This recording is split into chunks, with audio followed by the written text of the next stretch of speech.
3 protesters have been killed in Burundi's capital, Bujumbura, the Red Cross says, as demonstrations against President Pierre Nkurunziza's re-election bid enter a second week. The BBC's Maud Jullien reports from the scene that police fired shots, and she saw 2 of the bodies being taken away. Police denied killing the protesters, and said 15 of their officers had been wounded in a grenade attack. The US's John Kerry urged Mr Nkurunziza to abandon his re-election bid.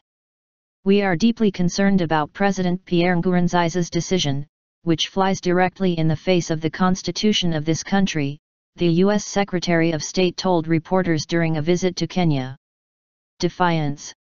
The Red Cross says 12 people have been killed since protests broke out on April 26 after Mr Nkurunziza was nominated by the ruling CNDD-FDD party as its candidate for the June election.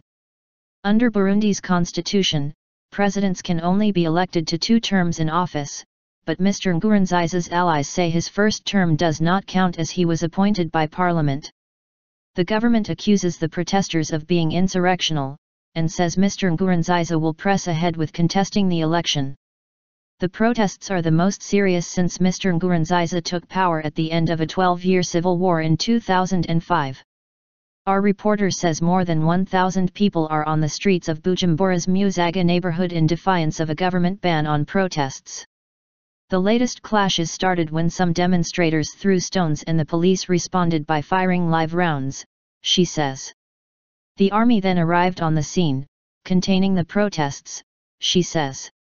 "I am killed by Nkurunziza," one demonstrator screamed, as he was taken to hospital with a bullet wound in his shoulder, AFP news agency reports.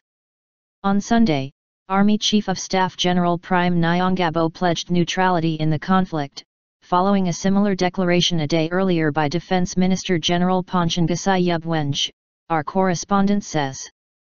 Many soldiers are thought to be sympathetic towards the protesters, she adds.